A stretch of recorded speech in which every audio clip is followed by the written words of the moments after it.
Hi hello నమస్తే welcome to prime nine news special analysis.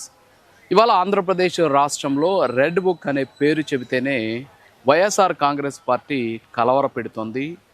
Especially మొన్నటి వరకు కూడా నారా లోకేష్ ఇదే రెడ్ బుక్ చేతిలో పట్టుకుని ఉంటే రాష్ట్రంలో రెడ్ బుక్ రాజ్యాంగాన్ని నడుపుతున్నారని వైఎస్ఆర్ కాంగ్రెస్ పార్టీకి సంబంధించినటువంటి నాయకులను కార్యకర్తలను టార్గెట్ చేసి రెడ్ బుక్లో ఉన్నటువంటి పేర్లు ఏవైతే ఉంటాయో ఆ పేర్లకు సంబంధించినటువంటి వ్యక్తులను కేసులు పెట్టి వేధిస్తున్నారు అని చెప్పేసి వైఎస్ఆర్ కాంగ్రెస్ పార్టీ ఆందోళన చెందుతూ వచ్చింది. దీని మీద అనేక రకాలుగా విమర్శలు ఆరోపణలు చేస్తూ వచ్చింది.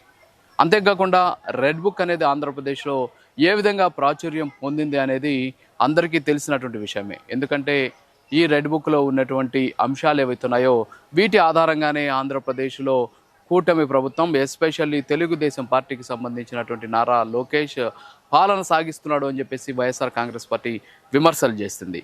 కానీ వాస్తవంగా రెడ్ బుక్ ఏదైతే ఉందో అది నారా లోకేష్ పాదయాత్ర సందర్భంలో యువగలం సందర్భంలో ఆయన ఏ ప్రాంతాల్లో ఉన్నటువంటి అధికారులు ఏ ప్రాంతాల్లో ఉన్నటువంటి వైఎస్ఆర్ కాంగ్రెస్ పార్టీకి సంబంధించినటువంటి నాయకులు అరాచకాలు వాళ్ళు చేసినటువంటి అవినీతి అక్రమాలకు సంబంధించి నోట్ చేసుకోవడం జరిగింది. అందులో ఉన్నటువంటి అంశాల ఆధారంగా ప్రభుత్వంలోకి వస్తే ఖచ్చితంగా వాళ్ళ మీద చర్యలు ఉంటాయని చెప్పేసి ఆయన చెప్పినటువంటి పరిస్థితి. అయితే ఇప్పుడు అదే విషయాన్ని వైఎస్ఆర్ కాంగ్రెస్ పార్టీ ప్రముఖంగా ప్రస్తావిస్తూ ముందుకు వస్తుంది. సో ఒక నారా లోకేష్ చేతిలోనే రెడ్ బుక్ ఉంటేనే తట్టుకోలేకపోతున్నటువంటి వైఎస్ఆర్ కాంగ్రెస్ పార్టీ ఇప్పుడు పవన్ కళ్యాణ్ చేతిలో కూడా ఒక రెడ్ బుక్ వచ్చి చేరింది. గడిచిన 2 రోజులుగా మనం చూస్తున్నాం పవన్ కళ్యాణ్ చేతిలో ఒక బుక్ దర్శనమిస్తోంది. రెడ్ బుక్గా అది ఎర్రగా కనిపిస్తోంది, అది రెడ్ బుక్గా కనిపిస్తూ ఉన్నటువంటి పరిస్థితి.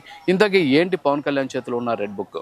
వారాహి డిక్లరేషన్ పేరుతోటి పవన్ కళ్యాణ్ ఇవాళ తిరుపతిలో ప్రకటించబోతూ ఉన్నటువంటి సనాతన ధర్మ డిక్లరేషనే ఈ వారాహి డిక్లరేషన్. ఇప్పటికే నారా లోకేష్ ఒక రెడ్ బుక్ను పట్టుకొని తిరుగుతుంటే ఇప్పుడు తాజాగా పవన్ కళ్యాణ్ కూడా మరొక రెడ్ బుక్ని చేతిలో పట్టుకొని ఈరోజు రాష్ట్రంలో జరుగుతూ ఉన్నటువంటి హిందూ ధర్మానికి ఎస్పెషల్లీ సనాతన ధర్మ పరిరక్షణ కోసం నేను డిక్లరేషన్ ఇవ్వబోతున్నాను అని చెప్పేసి ఆయన ఒక రెడ్ బుక్ పట్టుకోవడంతో ప్రస్తుతానికి వైఎస్ఆర్ కాంగ్రెస్ పార్టీలో కలవరపాటు మొదలైంది. నారా లోకేష్ పట్టుకున్న రెడ్ బుక్నే తట్టుకోలేకపోతుంటే ఇప్పుడు పవన్ కళ్యాణ్ కూడా మరొక రెడ్ బుక్ చేతిలో పట్టుకొని ఆయన బయటకు వచ్చారు అని చెప్పేసి వైఎస్ఆర్ కాంగ్రెస్ పార్టీలో ఆందోళన మొదలైనటువంటి పరిస్థితి.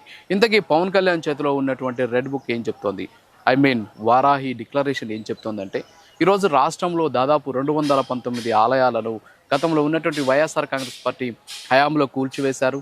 తర్వాత రామతీర్థంకి సంబంధించి అక్కడ ఉన్నటువంటి రాముడి తలను నరికారు.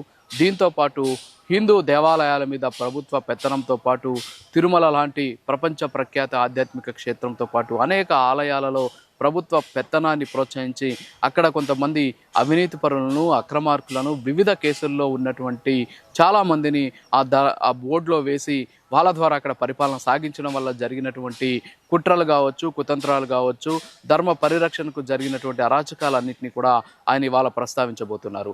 కేవలం గతంలో జరిగినటువంటి అరాచకాలను ప్రశ్నించడమే కాదు, భవిష్యత్తులో ఏం చేయాలి అనేటటువంటి దాని మీద కూడా పవన్ కళ్యాణ్ ఈ వారాహి డిక్లరేషన్ ద్వారా ఒక క్లారిటీ ఇవ్వబోతున్నారు.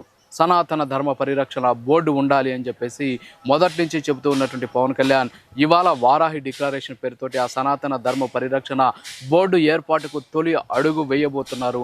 అంతేకాకుండా ఆంధ్రప్రదేశ్ రాష్ట్రంలో హిందూ సంస్కృతి సాంప్రదాయాలను కాలరాసే విధంగా జరిగినటువంటి అనేక అరాచకాలకు సంబంధించి కూడా పవన్ కళ్యాణ్ ఈ సభలో ఈ డిక్లరేషన్లో బయట పెడుతూ ఉన్నటువంటి పరిస్థితి. కేవలం ఇది ఒక డిక్లరేషన్ ఇవాళ ఒక్కరోజే తిరుపతిలో అందులో ఉన్నటువంటి అంశాలు చెప్పడం కాదు, ఇక నుంచి పవన్ కళ్యాణ్ చేతిలో కూడా వారాహి డిక్లరేషన్ అనేటటువంటి ఒక రెడ్ బుక్ ఉంటుంది. ఈ రెడ్ బుక్ ద్వారా ఆంధ్రప్రదేశ్లో ఆయన నమ్ముకున్నటువంటి ధర్మో రక్షిత రక్షిత అనేటటువంటి నినాదాన్ని ప్రజల ముందుంచడమే కాదు, దాన్ని పాటిస్తూ ముందుకు తీసుకెళ్లే విధంగా పవన్ కళ్యాణ్ ఆ రెడ్ బుక్ చేతపట్టారు.